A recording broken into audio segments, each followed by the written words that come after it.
Olá pessoal, sejam bem-vindos a mais uma aula aqui do nosso canal Física com Hugo Souza. E o tema de hoje é um tema muito importante, tá certo? A nossa aula de hoje vai ser sobre estática. E é na estática que a gente vai estudar as condições de equilíbrios dos corpos.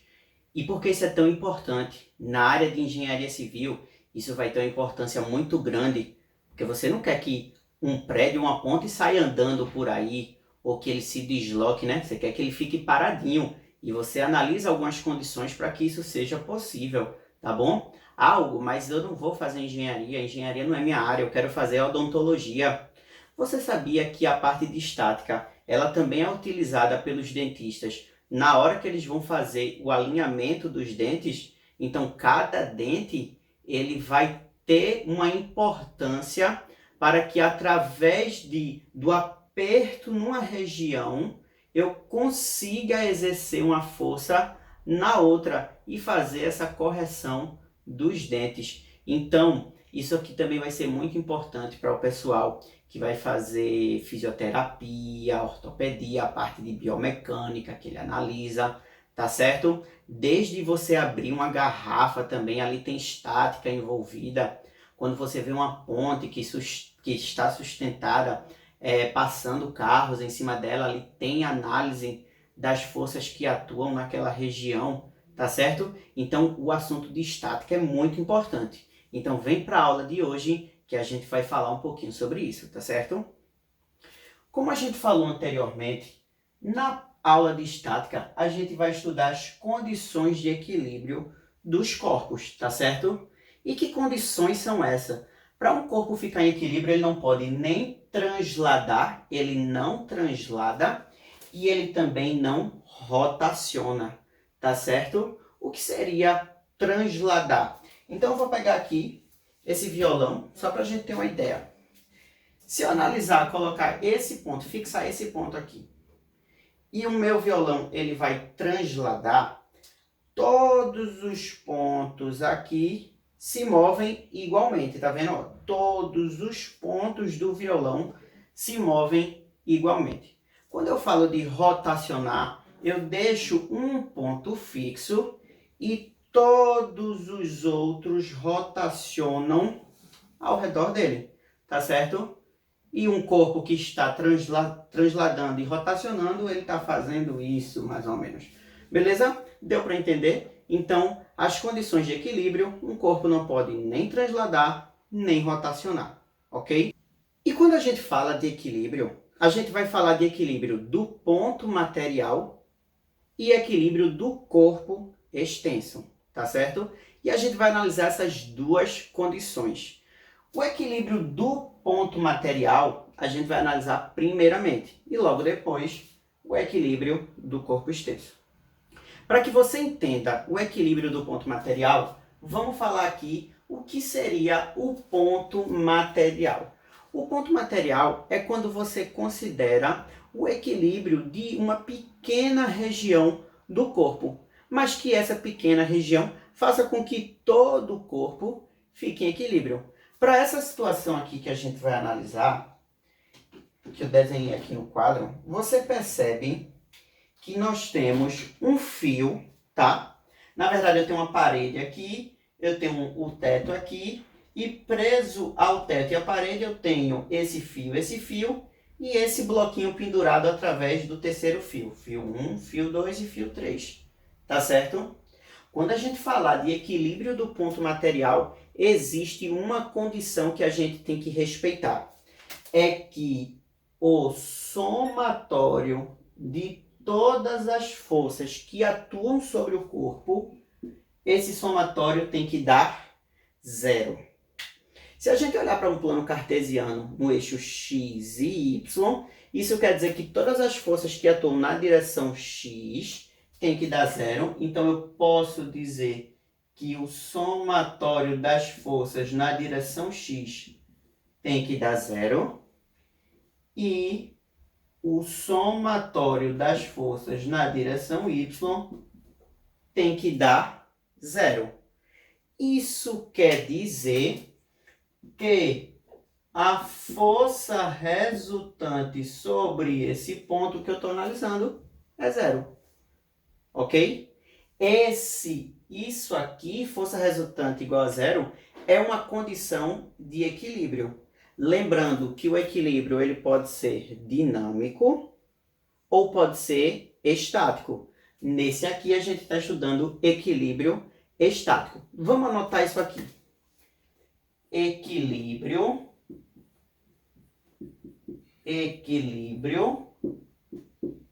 ele pode ser dinâmico, ou seja, o objeto pode estar em movimento, mas com força resultante igual a zero. Se o equilíbrio é dinâmico, eu vou ter um MRU, ok? Ou ele pode ser estático. Se ele é estático, a velocidade é zero. E é nessa condição que a gente vai analisar aqui, ok? Vamos fazer agora uma análise das forças que atuam sobre esse pontinho aqui. Esse pontinho aqui é o pontinho que eu quero que fique em equilíbrio, tá bom? Para que esse bloco não desça. Tudo bem? Então vamos lá. Analisando as forças aqui, eu tenho esse fio, então aqui eu tenho uma tração. Tração 1.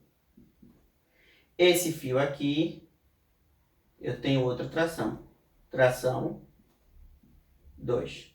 E esse fio aqui, tração 3. Tá certo? Se você olhar aqui, para cima, eu também vou ter tração 3. E para baixo eu vou ter o peso. Na situação de equilíbrio para esse bloco, o peso tem que ser igual à tração 3. Então, você já sabe que o peso, ele, em módulo, tá? Em módulo, tem o mesmo módulo da tração 3, tá bom? Porque eles são sentidos opostos, não tem como ser o mesmo vetor, né? Então, na situação de equilíbrio aqui, eu quero que o somatório das forças seja zero, ok? Então, isso quer dizer que a tração 1 mais a tração 2, que é no fio 2, mais a tração 3, que eu posso dizer aqui, que é o peso, tá vendo? Essa tração 3 aqui, com o peso, vai ter que ser igual a zero, tá? E eu vou apagar isso aqui e a gente vai resolver essa questãozinha, tá bom?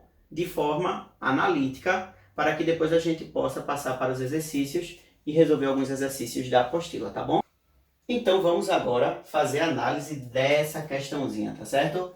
A gente já sabe que quando fala de equilíbrio do ponto material, o somatório das forças tem que ser zero, ok? E eu vou fazer essa questão de duas formas. Da forma que a gente faz através de geometria, tá? Utilizando trigonometria, para ser mais exato, e fazendo também a decomposição das forças, tá certo? Para que eu fique com componentes na direção x e na direção y. Esses são dois caminhos que vocês podem utilizar para resolver questões desse tipo, tudo bem? Então vamos lá. A primeira que eu vou fazer é simplesmente montar um triângulo com essas forças que eu tenho aqui, tá? Então eu tenho T1 aqui para a esquerda, T1 aqui para a esquerda, eu tenho T2 aqui para cima na diagonal, ok?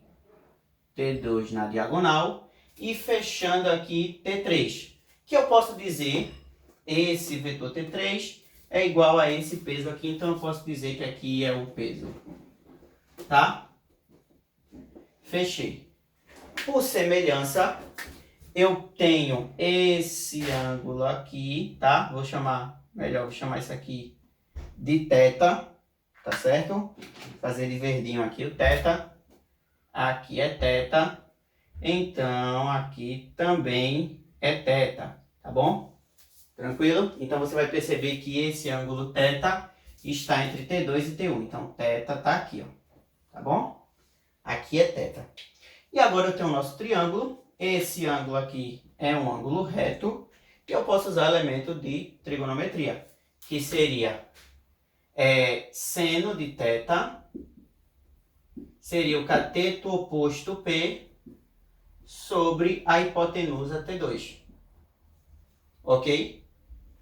E para achar aqui T1, eu posso usar cosseno de θ igual a cateto adjacente T1 sobre a hipotenusa T2. Outra relação que eu posso ter também é a tangente de θ, que é o cateto oposto sobre adjacente. Então você viu que tendo ângulo e tendo uma das forças, você consegue descobrir as outras, tá bom? E geralmente vai ser assim. Ou eu posso fazer também a análise da decomposição de forças. Como é que eu faria essa decomposição de forças? Eu faria o seguinte aqui, ó. Eu pegaria T2 e ia decompor aqui, ó, nas direções x e y. Então aqui seria o T2x e aqui T2y, ok? Então você percebe que você conseguiu fazer a decomposição em T2x e T2y, onde, puxando para cá, eu tenho que T2x seria T2 vezes cosseno e T2y seria T2 vezes o seno. Certo? Sabendo disso, eu venho para essa condição, que o somatório das forças em x tem que ser zero e o somatório das forças em y tem que ser zero. Então, ó, somatório das forças em x tem que ser zero. Mas quem são as forças em x? Ó? Seria T2x para a direita e T1 para a esquerda. Então, você já vem e coloca T2x menos T1 tem que ser igual a zero. No caso aqui, mais T1, né? Em módulo, ficaria T2x em módulo menos T1. Ok? T2x menos T1 igual a zero. E o somatório das forças em y, quem são as forças em y? Seria T2y e T3, mas T3 aqui que eu disse que era o peso. Então, somatório. Questão 12 da página 72. Um pedreiro decidiu prender uma luminária de 6 kg entre duas paredes. Para isso, dispunha um fio ideal de 1,3 metros, que foi utilizado totalmente sem nenhuma perda, conforme pode ser observado na figura. Sabendo que o sistema está em equilíbrio estático, determine o valor em Newton da tração que existe no pedaço AB do fio ideal preso à parede. Adote o módulo da aceleração da gravidade no local igual a 10 metros por segundo ao quadrado. Então vamos resolver agora essa questão, tá certo? Ele disse o seguinte, que esse bloquinho aqui, essa situação está em equilíbrio e ele tem 1,3 metros de fio para distribuir aqui. Eu sei que esse pedaço é 30 centímetros e aqui eu percebo que eu tenho um triângulo retângulo. Aqui um ângulo reto, então se aqui é 30, aqui é 40, a hipotenusa vai ser 50. Então eu já sei que esse pedacinho aqui vale 50 centímetros. Consequentemente, se aqui também é 30 centímetros, esse pedacinho aqui também vale 50 centímetros, tá certo? Aqui eu tenho, vou colocar aqui um ângulo θ e aqui um ângulo θ, tá certo? Então vamos lá. O que eu quero que vocês percebam aqui é que eu vou colocar as forças que atuam sobre esse pontinho aqui. Então aqui eu vou ter uma tração. Aqui ele chama isso de A, isso aqui de B, isso aqui de C. Acho que é isso. Exato, ABC. Então aqui eu vou chamar isso aqui de tração 2 e eu vou chamar essa de tração 1. Tá certo? Aqui eu tenho peso para baixo, eu tenho uma tração 3, mas como eu sei que tração 3 e peso são iguais, eu vou colocar o peso aqui para baixo. E eu vou resolver isso aqui por decomposição, tá certo? Eu vou fazer a decomposição aqui em x e em y. Então, isso aqui seria T2x e aqui T2y. Fazendo a decomposição para cá, isso aqui seria T1x e isso aqui seria T1y, tá? Quando a gente vai falar, deixa eu ajeitar os pilotos. Quando a gente vai falar de estática, a gente sabe que a primeira condição que a gente tem que ter é que o somatório das forças tem que ser zero, tá? E eu sei que o somatório das forças em x tem que ser zero e o somatório das forças em y tem que ser zero. Corrijo. O soma... Eita Deus! O somatório das forças em y tem que ser zero. Tá certo? Então, vamos lá. Vamos analisar isso aqui. Quais são as forças que atuam na direção x? Eu tenho T2x e T1x. Então, eu posso escrever que T2x menos T1x tem que ser igual a zero. Logo, eu sei que T2x é igual a T1x. Tá certo? Quais são as forças que atuam em y? Eu tenho T1y para cima e T2y e peso para baixo. Então, eu posso dizer que T1y mais T2y menos o peso tem que ser igual a zero. Logo, T1y mais T2y é igual a... Desculpa, é igual ao peso. Tá bom? Mas quem seria T1y e T2y? Vamos fazer para x primeiro? Quem seria T1x? T1x, vou escrever aqui de verdinho, já que eu botei de verde ali. T1x é T1 vezes o cosseno de θ. E T2x seria T2 vezes o cosseno de θ. Gente, percebe uma coisa. Olha para essa situação aqui. Quem é T2x? T2x é T2 vezes o cosseno de θ. E T1x é T1 vezes o cosseno de θ. Já que é o mesmo ângulo, eu vou cortar aqui, ó. Ou seja, T2 igual a T1.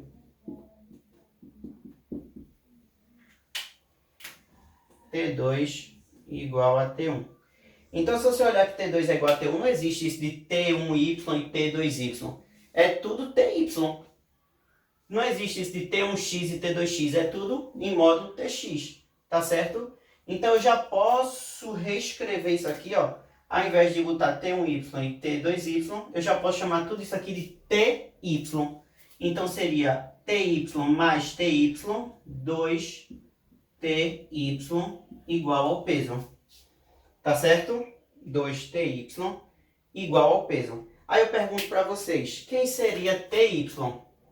TY é T vezes o cosseno, não, desculpa, aqui, vezes o seno de θ, ok? E quem vai ser o seno de θ? Cateto oposto, 30, sobre hipotenusa, 50, ou seja, 3 sobre 5. E agora eu venho e substituo aqui, ó, 2 vezes 3 sobre 5 vezes t, deixa eu botar aqui 2 vezes t vezes 3 sobre 5, 2 vezes t vezes 3, eita, vezes 3 sobre 5, igual ao peso. Como é que eu calculo o peso? Massa vezes gravidade. Massa que é 6, gravidade que é 10. Então, isso aqui vai dar 60. Logo, o T vai ficar, ó, 5 vezes 60, 300, dividido por 6, 50 Newton. o que vai nos dar como resposta a letra C, ok? E aí eu vou deixar uma dica para vocês. Toda vez que os ângulos forem iguais, as trações aqui serão iguais também. Então você não precisa chamar isso de T1 e nem de T2. Você pode chamar apenas de T, tá bom? Já que vão ter o mesmo módulo. Então vamos agora resolver a próxima questão, que é a questão 20. Questão 20 da página 74 diz o seguinte. Uma mola de massa desprezível foi presa a uma estrutura por meio da corda B. Um corpo de massa M igual a 2.000 gramas está suspenso por meio das cordas A, C e D, de acordo com a figura abaixo, a qual representa a configuração do sistema após ser atingido o equilíbrio. Considerando que a constante elástica da mola é 20 N por centímetro e a aceleração gravitacional é 10 metros por segundo ao quadrado, assinale a alternativa que apresenta a deformação que a mola sofreu por ação das forças que sobre ela atuaram, em relação à situação em que nenhuma força estivesse atuando sobre ela. Considere ainda que as massas de todas as cordas e da mola são irrelevantes. Então, nessa questão, ele quer saber a deformação ΔX da mola. Então, ele quer saber aqui ΔX. É isso que ele quer saber, tá bom? Essa massa aqui que está em grama, eu vou passar ela para quilograma, tá certo? Mas a gente vai ver isso mais para frente. Vamos colocar aqui as forças que atuam sobre esse pontinho aqui, que é o que a gente vai levar em consideração. Aqui eu tenho o peso para baixo. Aqui eu vou dizer que é uma tração. E aqui, se você olhar direitinho, vai ser a força elástica. Olha aqui a molinha. Então, aqui para cima eu tenho a força elástica, tá certo? Então, se você olhar direitinho, você vai perceber que a gente tem esse ângulo aqui, que ele disse que é de 30 graus. Porém, se eu quiser utilizar um método que eu vou fazer a decomposição das projeções, eu precisaria desse ângulo, né? Então, para poder fazer o x e o y. Quem seria esse ângulo aqui? Esse eu já sei que é 30. Tá? Alternos e internos. Beleza? Aqui ele já deu que é 90. Então, se aqui é 30, aqui é 90, aqui é quanto falta para 180. Aqui vale 60 graus. Ok? E agora eu já tenho todos os ângulos. Então, a gente poderia fazer a decomposição. Aqui faria TX e TY. Força elástica de X, força elástica de Y e igualaria. Mas espera aí. A gente sabe que a força resultante aí tem que dar zero. Pelo método do polígono, basta fechar um polígono. Como assim eu vou fechar um polígono? Então, ó, vamos... Cadê meu piloto vermelho?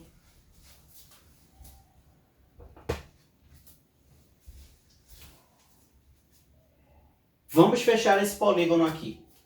Eu tenho a tração, ok? Vou deixar ela aqui, ó. Vou colocar ela aqui, a tração, ou a tração, certo? Aqui é tração. Esse vetor está aqui.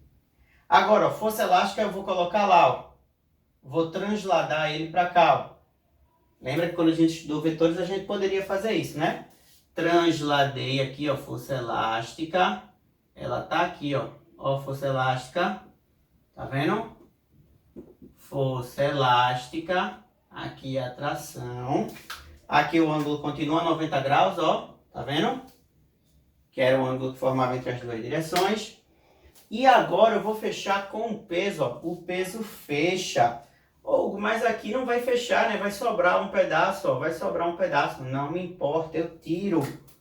Porque ele tem que fechar. Porque se ele não fecha, a resultante não dá zero. E não pode. A força resultante tem que dar zero. Então, fechei aí pelo método do polígono. Olha essa direção aqui, ó. Com esse vetor, forma 60 graus, ó. Então, aqui é 60 graus. Tá certo? Se aqui é 60, aqui dentro é 30. 90 com 30, aqui em cima é 60 graus. Olha que massa, agora eu posso resolver a minha questão. Se eu quero achar a deformação, eu preciso da força elástica. E eu tenho como calcular o peso, porque eu sei que peso é massa vezes gravidade. Essa massa aqui dá 2 kg. Então, calculando, eu sei que o peso vale 20 newton, que seria 2 vezes 10. E agora eu uso o método aqui do polígono. Eu vou fazer o seguinte, eu sei que esse ângulo aqui é 30, eu posso dizer que o seno de 30 é igual ao cateto oposto a ele, que é a força elástica, dividido pela hipotenusa, que nesse caso é o peso. Então, quanto é o seno de 30? A gente sabe que é 1 sobre 2. Então, 1 sobre 2 igual a força elástica sobre o peso. Só que o peso a gente calculou e é quanto? 20. Certo? Isso vai me dar uma força elástica de 10 newton. Fechado? Só que o que ele quer não é a força elástica, é a deformação. Força elástica, eu sei calcular que é K vezes ΔX, ok? Se a força eu já achei que é 10, o K ele já deu na questão que é 20 newton por centímetro, então aqui eu coloco 20 vezes ΔX. Logo, ΔX é 10 sobre 20, que dá 0,5 centímetros, tá bom? Já que a constante aqui estava em newton por centímetro. Dessa forma, a gente conseguiu determinar a deformação sobre a mola, tudo bem? Vamos agora falar um pouquinho sobre equilíbrio do corpo extenso, mas antes a gente vai entender o que seria o momento de uma força, tá bom? O momento de uma força é a capacidade que essa força tem de fazer um objeto rotacionar. Então, só para você ter uma ideia, se eu pego esse objeto aqui, tá? Um objeto qualquer, e eu vou empurrar ele aqui, ó. Vou empurrar ele, vou puxar ele por aqui. Vou fazer uma força F aqui sobre ele, tá certo? A tendência é que ele gire para o lado de cá, né? Mas para girar, ele sempre gira em relação a um ponto de rotação. Esse ponto de rotação, ou eixo de rotação, eu vou definir como sendo esse pontinho aqui que eu vou chamar de O. É o nosso eixo de rotação. Tá certo? Então, o momento de uma força é a força que eu faço vezes o braço de força, tá? Agora você faz, Will, o que seria esse braço de força? Pega aqui, eu tenho essa força aqui e eu vou fazer a direção dela. Eu vou escrever aqui a direção dela, tá? Essa é a direção de atuação da força, ok? O braço de força vai ser a distância entre a direção da força e o eixo. Então, ó, essa distância aqui, ó, seria o meu braço de força, ó. É quando a direção do eixo forma aqui 90 graus com a direção da força. Isso aqui seria o meu braço de força, que eu vou chamar de D, tá certo? Então, o momento de uma força, ele é calculado como sendo mais ou menos F vezes D, tá? Aí tu me pergunta, e por que mais ou menos? Esse mais ou menos é uma convenção para dizer quando esse objeto vai girar no sentido horário ou anti-horário. Quando a contribuição dessa força faz ele girar no sentido horário ou anti-horário, tá certo? Então, por convenção, a maioria dos livros usa que quando o sinal é negativo, o sentido é horário, tá? E quando o sinal é positivo, o sentido é anti-horário, tá? E aí eu quero que você se ligue numa coisa. Quais são as aplicações que eu tenho disso no meu dia a dia? Por exemplo, quando você vai abrir uma porta, você percebe que a porta... Faz aqui esse desenho rapidinho. A porta, ela vai ter aqui, seria as dobradiças, certo? Da porta. E você vai perceber que a maçaneta ela fica mais afastada das dobradiças. Por quê? Para que você tenha um maior braço de força, tá bom? Quando você tá, por exemplo, com o seu carro lá e furou o pneu, você vai trocar o pneu. Você vai pegar uma chave que tem um braço de força curtinho? Não, tanto é que alguns borracheiros, eles têm um braço de força maior que eles colocam na chave de roda. Por quê? Para aumentar justamente esse braço de força. Quanto maior for esse braço de força, maior é a capacidade de rotacionar. Maior é o momento que eu gero sobre aquele corpo que eu estou querendo girar, que no caso seria o parafuso. Tá certo? Então, você pode até fazer esse teste na sua casa. Peça para alguém que seja mais fraco que você empurrar a porta pela maçaneta e você empurra mais ou menos aqui, mais perto da dobradiça. Você vai perceber que a pessoa, embora seja mais fraca que você, ela vai ganhar de você. Por quê? Porque o braço de força é maior, então a capacidade de rotacionar é maior. E como é que eu faço para achar esse braço de força numa questão como essa, por exemplo, em que eu tenho forças em diferentes pontos, tá? Então, nesse momento, a gente vai achar o momento de cada força, tá? A gente vai achar agora o momento de cada força de acordo com o meu eixo de rotação, que eu vou definir como sendo ele aqui embaixo, o meu ponto O. A dica que eu já posso dar para vocês é para que vocês tracem uma direção vertical e uma direção horizontal passando pelo eixo. E aí eu vou falar uma coisinha para vocês daqui a pouco, tá? Então, eu peguei aqui uma direção vertical, passando pelo eixo, e uma direção horizontal, tá bom? Se vocês olharem direitinho aqui,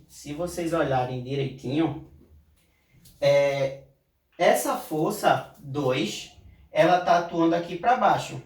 Então, quem seria o momento de 2? Momento de 2, MO2, seria quem? A força 2 vezes o braço. Então, seria força 2. Eu vou chamar esse braço de B2, tá certo? Então, ó, se você olhar direitinho aqui, ó, olha a direção do meu eixo de rotação e a direção da minha força. Ó a distância entre eles aqui, ó, formando 90 graus. Ó a distância entre eles. Então, isso aqui é o meu braço D2. Tá vendo como eu achei D2? Então, força 2 vezes D2. Achei o braço. Agora, esse momento é positivo ou negativo? Veja, em relação a esse eixo, a força 2 faz com que ele gire no sentido horário. Se é horário, é negativo. Então, venho aqui e já coloco. Vou colocar um menos aqui. Tá certo? Vamos ver agora a força 1. A força 1, se você olhar direitinho, a força 1 está atuando nessa direção aqui, ó. A força 1 atua nessa direção. Qual é a distância aqui entre a direção da força 1 e a direção do eixo de rotação aqui, ó, para que forme 90 graus, ó, 90 graus. Você vai perceber que é essa distância aqui. Então, isso aqui seria o braço de força 1, D1. Então, quem seria o momento 1? Momento 1 seria a força 1 vezes D1. Aí eu pergunto, positivo ou negativo? Vamos ver? Em relação a esse eixo, a força 1 vai fazer com que ele gire no sentido o quê? Ó, tá vendo? Horário. Então, se é no sentido horário, é negativo. Então, esse momento gerado por 1 é negativo. Tá certo? Uma dica que eu posso dar para vocês, que é muito importante, é que vocês aqui, quando pegarem uma força dessa aqui, que esteja inclinada em relação ao eixo vertical ou horizontal, é que você faça a decomposição, tá bom? E a gente já sabe decompor isso, que seria aqui no caso, aqui F3, né? Deixa eu só colocar aqui em cima, aqui seria F3. Então eu tenho para cá F3x e para cá F3Y.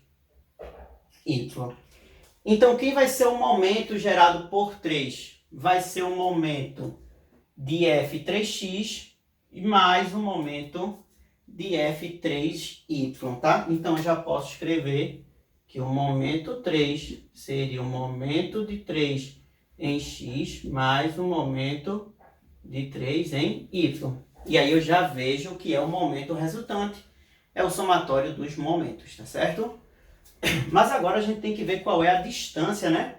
Quais são os braços de força para x e para y. Então, ó, MO3x seria Fx, no caso, F3x, que eu já sei decompor, vezes o braço de força. Então, eu venho na direção aqui, ó. Olha, tá vendo? Agora, o braço de força seria essa distância aqui, ó, em relação à direção do eixo. Seria essa distância. Então, isso aqui seria o meu D3x, tá certo? Então, aqui seria vezes D3x. Agora, olhando se ele é negativo ou positivo, olha, essa força aqui, x, tá vendo? Essa força 3x vai fazer com que ele gire no sentido horário em relação a esse ponto, ó. Sentido horário em relação a esse ponto. Então, ele é negativo. Tá certo? Agora vamos ver a contribuição da componente y. Então, ó, eu tenho aqui F3y, eu venho aqui na linha de ação da força, seria a direção, né, da força, é também chamada de linha de ação da força. E agora eu venho da linha de ação da força até o eixo de rotação O. Então, essa distância aqui seria o meu D3x, D3x não, desculpa, D3y. Então, o momento em 3 na direção y seria F3y vezes D3y, tá? E aí eu olho, essa força 3 está fazendo com que esse objeto gire no sentido anti-horário, logo vai dar um momento positivo.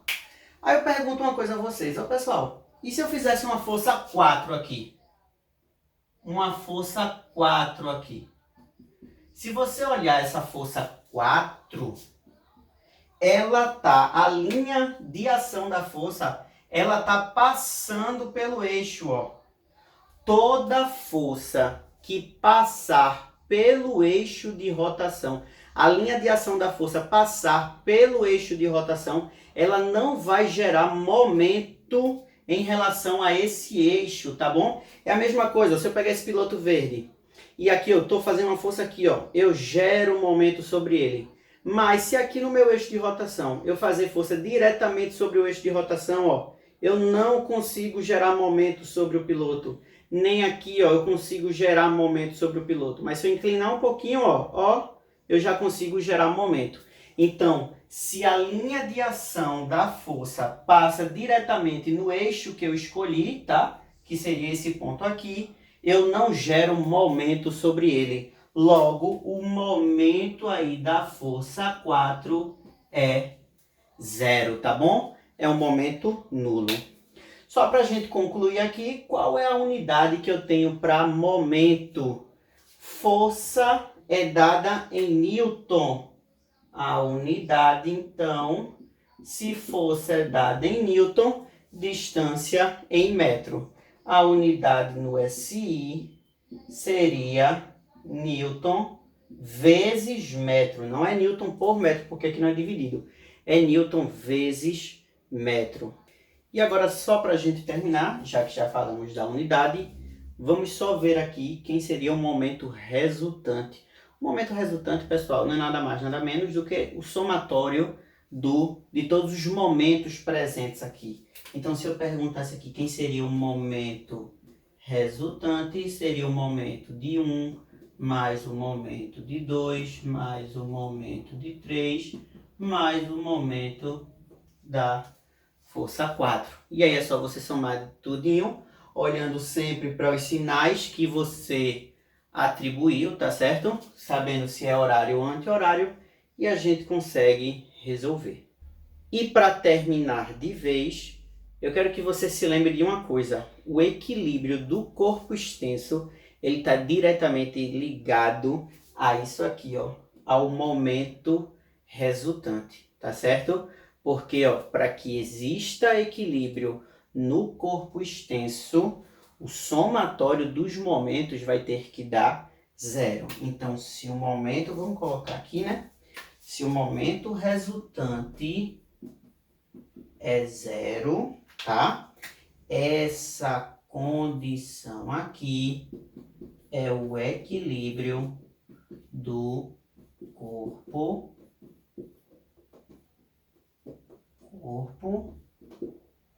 extenso, ok? Essa é a condição para que o corpo fique em equilíbrio. Então a gente já sabe as duas condições de equilíbrio, que é não transladar, somatório das forças igual a 0, e não rotacionar, momento resultante, ou seja, o somatório dos momentos ser igual a 0, tá certo? Então a gente sempre vai olhar para essas duas condições para o equilíbrio estático. Vamos falar agora um pouquinho sobre centro de massa e centro de gravidade, tá certo? O centro de massa é basicamente onde vai se concentrar, é um ponto, tá? Onde vai se concentrar a massa do meu sistema. Por exemplo, aqui eu tenho um sistema que é composto por 3 esferinhas, 3 bolinhas, tá? De massas M1, M2 e M3. Onde é que estaria o centro de massa desse sistema, tá certo? Em qual ponto desse sistema aqui eu iria concentrar toda a massa, tá bom? Aí o que é que eu faço? Eu crio um sistema de referência aqui, tá? No caso foi um eixo cartesiano. E aí o que é que eu faço? Eu vou ver mais ou menos onde é que está esse centro de massa, onde é que se concentraria toda a massa desse sistema, tá bom? Então se você olhar, eu vou dar as coordenadas aqui para M1, ele está nessa posição aqui Y1, tá? E nessa posição aqui X1. Tá? Dando continuidade aqui, a reta que eu... Pronto. Se você olhar o objeto 2, ele está nessa distância aqui, x2, e nessa posição aqui, y2, tá bom? Mesma coisa para x3, ó. Aqui seria x3 e aqui seria o y3, tá certo? Então, o meu centro de massa ele vai estar num ponto que vai estar mais ou menos por aqui, assim, ó. Um pouquinho mais para baixo, mas eu vou colocar que ele vai estar mais ou menos aqui, o meu centro de massa. E o meu centro de massa ele está situado nessa posição aqui, que esse vai ser o meu X do centro de massa, e esse aqui vai ser o meu Y do centro de massa, tá certo? E como é que eu faço para calcular isso? É simples, basta tirar uma média ponderada, onde os pesos dessa média ponderada serão as massas. Isso faz muito sentido, por quê? Porque o lado que tiver mais massa, com certeza o meu centro de massa vai pender mais para esse lado. Tudo bem? Então é a mesma coisa que eu pegasse uma balsa e colocasse todos os caminhões de um lado, uma balsa que atravessa carros, atravessa automóveis, né? Você colocasse todos os caminhões de um lado e os carros do outro. Claro que o meu centro de massa acaba se deslocando para o lado que tem mais massa, tá bom? Para a gente fazer isso, a média ponderada é muito simples. Como é que eu faço isso? O meu X do centro de massa, tá? Ele vai ser dado como? Basta pegar a massa 1, deixa eu colocar aqui em cima melhor. O meu X do centro de massa vai ser a massa 1 vezes x1, mais a massa 2 vezes x2, mais a massa 3 vezes x3. Tudo isso dividido pelo somatório das massas. M1 mais M2 mais M3. E quem seria o meu Y do centro de massa? Y do centro de massa seria a mesma coisa, só que agora com as coordenadas y. Então seria m1 vezes y1 mais m2 vezes y2 mais m3 vezes y3, tudo isso dividido pelo somatório de m1 mais m2 mais m3. Tá certo? Então isso aí vai ser muito importante quando você quiser resolver algumas questões em que aparece mais de um corpo para você determinar a força resultante sobre o sistema, a velocidade do sistema, a aceleração do sistema. Então você faz o centro de massa e você pode aplicar todas as formas que a gente já conhece para o centro de massa do corpo. Por exemplo, se você tem os três aqui, você quer achar a força resultante desse sistema, aí você calcula a aceleração sobre o centro de massa, tá bom? Então, é muito importante isso daí. Não confundir centro de massa com centro de gravidade, embora para corpos homogêneos esteja tudo muito próximo. Porque eu não posso confundir centro de massa com centro de gravidade. O centro de gravidade vai ser um ponto onde vai atuar a força-peso, tá certo? Então, ó, se a gente olhar direitinho, para esse objeto aqui, eu coloquei um prédio. O prédio, ele vai ter um centro de massa, concorda? Supondo a construção homogênea, tal, eu vou ter o centro de gravidade, o centro de massa dele, desculpa, mais ou menos aqui, ó. É só você traçar aqui duas diagonais, tracei duas diagonais aqui, ó. Onde elas se encontrarem, esse é o meu centro de massa, tá bom? Mas se você olhar direitinho, a gente já estudou que a gravidade, ela depende um pouquinho da altura, tá certo? A gravidade, ela depende um pouquinho da altura. Então, nos pontos mais altos, a gravidade é menor. Nos pontos mais baixos, a gravidade é maior. Então, a gravidade nessa região aqui acaba sendo maior do que nessa região, fazendo com que o centro de gravidade se desloque um pouquinho mais para baixo. Então, o meu centro de gravidade ele seria mais ou menos por aqui. Mas a gente nem considera essa distância, porque é tão pequena, que a gente não considera. Então, eu acabo por levar em consideração que o centro de gravidade ele acaba por coincidir com o centro de massa. Tá certo? Mas não é a mesma coisa, tudo bem? E aí eu quero que você perceba que para corpos homogêneos, que é o que a gente na maioria dos casos estuda, você vai ter isso aqui, ó. Para uma barra, por exemplo, onde é que vai estar o centro de gravidade dela? Vai estar no meio da barra. Aqui seria o centro de gravidade. Para um cilindro, ó, traço aqui as minhas diagonais e aqui está o meu centro de gravidade. Para uma esfera, onde é que vai estar o centro de gravidade? No centro da esfera, tá certo? Tudo bem? Nosso corpo ele também tem centro de gravidade. Só para você ter ideia, o homem, por exemplo, ele tem um centro de gravidade mais próximo do ombro e a mulher tem mais próximo da cintura. Por quê? Geralmente o homem tem os ombros mais largos, já a mulher ela tem a cintura mais larga, tá certo? Então, o centro de gravidade ele vai estar um pouco mais abaixo. Lutadores, quando vão lutar, eles precisam alinhar o centro de gravidade com a base de sustentação para poder ter firmeza e não cair. Você pode perceber que todos os lutadores sempre estão com as pernas bem abertas, porque eles ficam com as pernas bem abertas, para que eles consigam fazer com que o centro de gravidade dele esteja sempre alinhado com a base de sustentação. Ó. Se eu quiser equilibrar esse piloto aqui, eu tenho que fazer força aqui mais ou menos no meio dele, ó. Colocar a base de sustentação. Se eu deslocar um pouquinho, ele cai. Beleza? Então eu não consigo. Então, para ter uma sustentação, para ter um equilíbrio, eu tenho que fazer a força sobre o eixo, sobre o eixo que está o centro de gravidade. Tudo bem? Então agora a gente vai resolver algumas questões para dar continuidade à nossa aula. Questão 15 da página 73.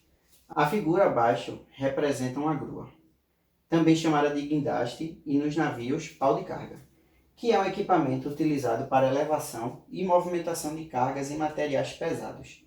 Seu funcionamento é semelhante a uma máquina simples, que cria vantagem mecânica para mover cargas além da capacidade humana. Considerando que o contrapeso da grua, mostrada na figura acima, tem uma massa de 15 toneladas, pode-se afirmar que a carga máxima em quilogramas que poderá ser erguida por ela nas posições 1, 2, 3 é respectivamente... Então vamos lá. O que é que ele quer saber? A massa dessa carguinha aqui que vai poder ser levantada de acordo aqui com o contrapeso. Tá certo? Então veja só, eu quero fazer um mínimo esforço aqui para levantar essa carga de acordo com o meu contrapeso. Tá certo? Então, primeira coisa que eu posso ver aí é o seguinte, é colocar as forças aqui. Aqui eu tenho o peso do contrapeso e aqui eu tenho o peso da carguinha. Aí você diz, oh, mas essa barra aqui, ela está apoiada aqui em algum ponto. Aqui teria uma força normal, não teria? Teria. Concordo. Porém, o que é que eu vou fazer? Eu vou aqui colocar o meu eixo de rotação nesse ponto. Por que eu vou colocar o meu eixo de rotação nesse ponto? Porque eu sei que essa força, quando atua nessa direção, ela não gera momento. Então aqui vai ser o meu eixo de rotação O. Logo isso aqui vai embora. Tá bom? A condição de equilíbrio que a gente viu é que o somatório das forças e dos momentos tem que ser nulo. Então, ó, eu vou logo para o somatório dos momentos aqui, que seria o melhor. Já que essa força aqui é normal, embora ela não gere momento, ela existe, então ela entraria. Então vou direto para os momentos. O somatório dos momentos tem que ser zero, ok? E o meu braço de força seria justamente essas distâncias aqui.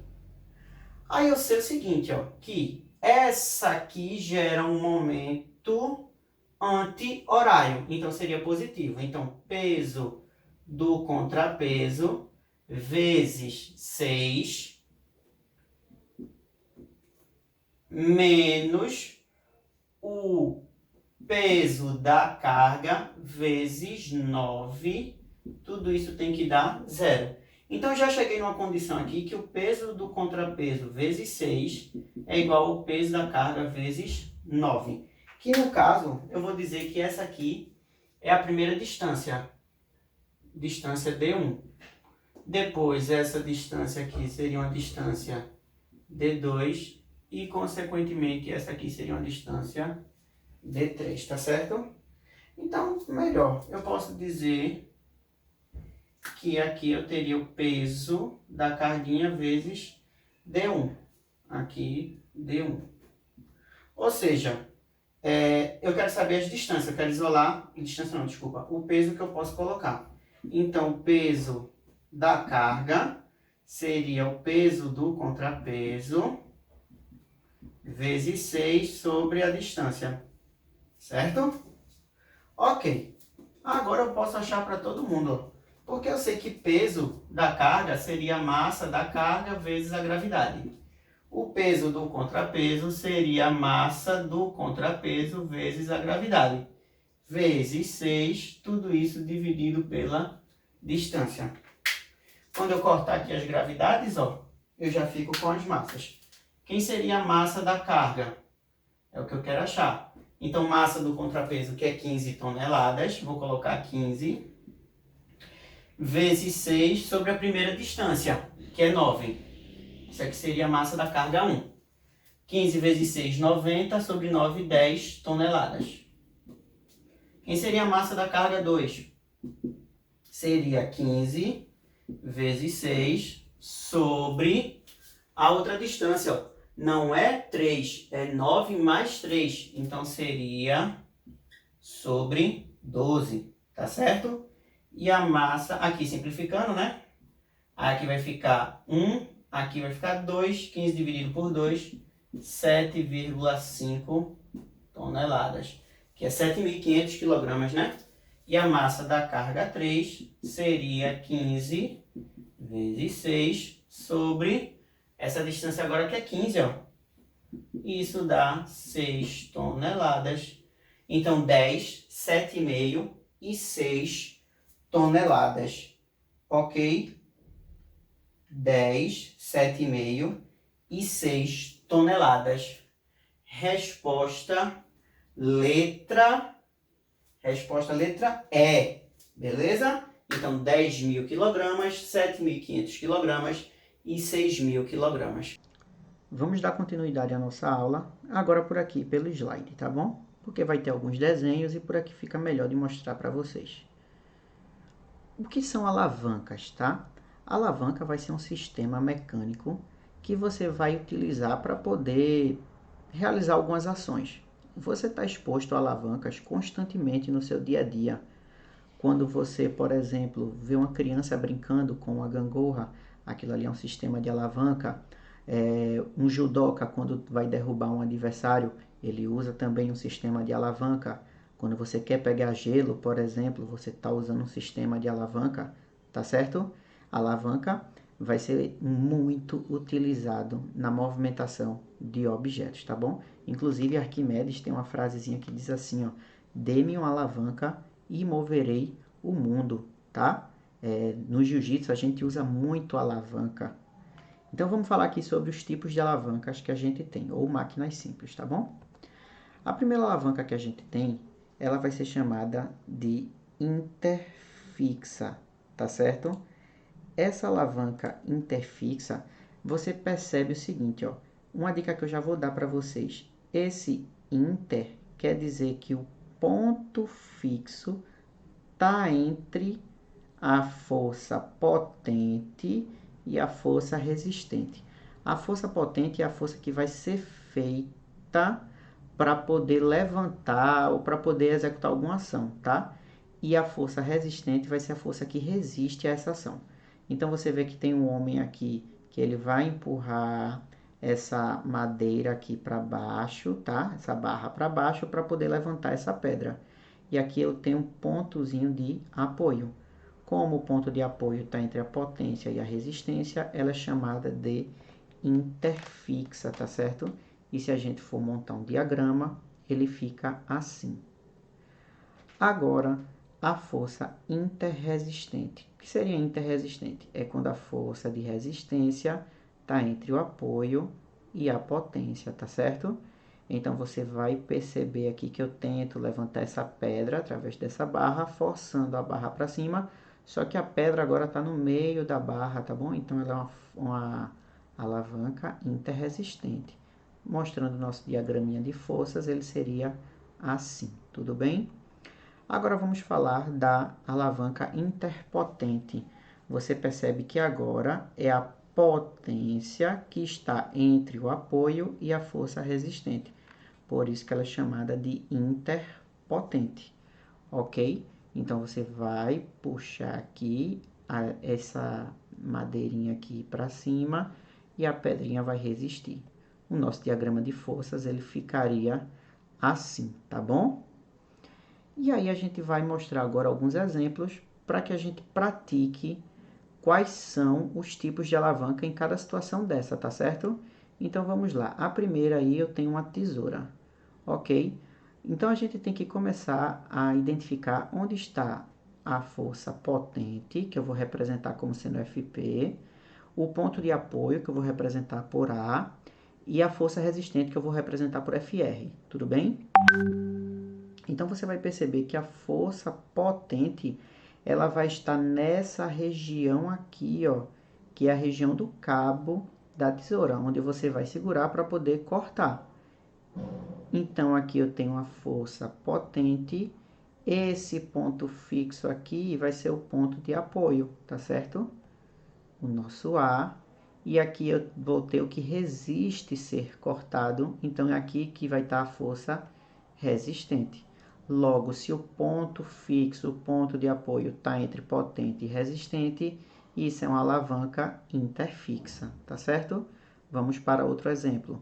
Eu peguei aqui um quebra-nozes, um quebrador de nozes. Eu vou fazer força aqui, então nessa região está a minha força potente, tá certo? Enquanto o meu ponto fixo, que permite que o quebra-nozes, o quebrador de nozes aqui possa abrir e fechar, ele está nessa região. Então, esse aqui é o meu ponto de apoio nessa extremidade. Então, aqui vai ser o meu ponto de apoio, enquanto que vai resistir aqui a ser quebrado, que seria essa noze aqui. Então, ela vai ser a força resistente. Então, você percebe que resistente está entre potente e fixa, logo isso é uma força interresistente, tá certo? Uma alavanca interresistente. Agora vamos para o terceiro caso, um pegador de gelo. O pegador de gelo, eu faço força aqui no meio do pegador, então aqui seria a minha força potente, tá certo? O ponto fixo, o ponto de apoio é nessa região aqui, então esse seria o meu ponto de apoio. E aqui o que resiste ser pego, que seria o gelo, vai ser a força resistente. Como a força potente está entre a fixa e a resistente, essa alavanca é chamada de interpotente. Vamos para mais um exemplo agora. Eu tenho uma pessoa aqui que está com um martelo tentando tirar um prego, tá certo? Então, ela vai fazer uma força aqui em cima. Essa é a minha força potente. Eu tenho o martelo apoiado aqui na superfície. Então, esse é meu ponto de apoio. E aqui eu tenho o prego resistindo a ser tirado. Então, aqui vai ser a minha força resistente. Como o ponto fixo está entre a resistente e a potente, isso seria uma alavanca interfixa, já que o fixo está entre os dois. Interfixa, ok? Vamos para mais um teste. Eu peguei aqui um carrinho de mão. Eu vou fazer força nessa região aqui do carro de mão para levantar ele para cima e vou querer levantar alguma coisa que está aqui dentro. Vou querer levar alguma coisa que está aqui dentro. Então, eu faço uma força nessa região. Esse ponto aqui está apoiado no chão, é o ponto fixo, o meu A. E aqui é o que vai resistir ser levantado. Então, aqui é a força resistente. Perceba que força resistente está entre a potente e o apoio. Logo, isso é uma alavanca interresistente, tá certo? E aí a gente pode falar de outros exemplos que podem aparecer na sua prova, tá bom? Então, vamos dar continuidade. Agora vamos fazer aí a questão 25 da página 75, tá certo? No nosso cotidiano, as alavancas são frequentemente utilizadas com o objetivo de facilitar algum trabalho ou para dar alguma vantagem mecânica, multiplicando uma força. Dependendo das posições relativas do ponto fixo ou de apoio de uma alavanca, em relação às forças potente e resistente, elas podem ser classificadas em três tipos: interfixas, interpotentes e interresistentes. As figuras mostram os três tipos de alavanca. Então vamos lá, ele quer que a gente classifique cada uma dessa situação. Se você olhar aqui, eu tenho um ponto de apoio, ponto fixo, e aqui a força potente e o que resiste ser puxado. Logo, se a potente está entre o apoio e a resistente, isso aqui seria uma alavanca interpotente.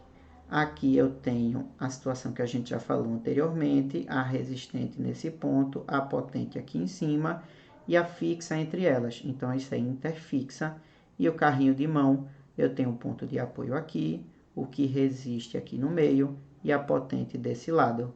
Logo, a resistente está no meio, é interresistente, o que nos dá como resposta a letra C, ok? Primeiro a interpotente, interfixa depois e logo a terceira interresistente, tá bom? Pois bem, pessoal, agora eu vou me despedindo de vocês e essa foi a nossa aula de hoje. Muito obrigado por terem acompanhado. Se inscrevam aqui no canal, por favor, ativem as notificações para ficar por dentro sempre que tiver uma aula nova, tá bom? Muito obrigado pela presença de vocês e nos vemos na próxima aula, tá bom? Um cheiro, tchau, tchau.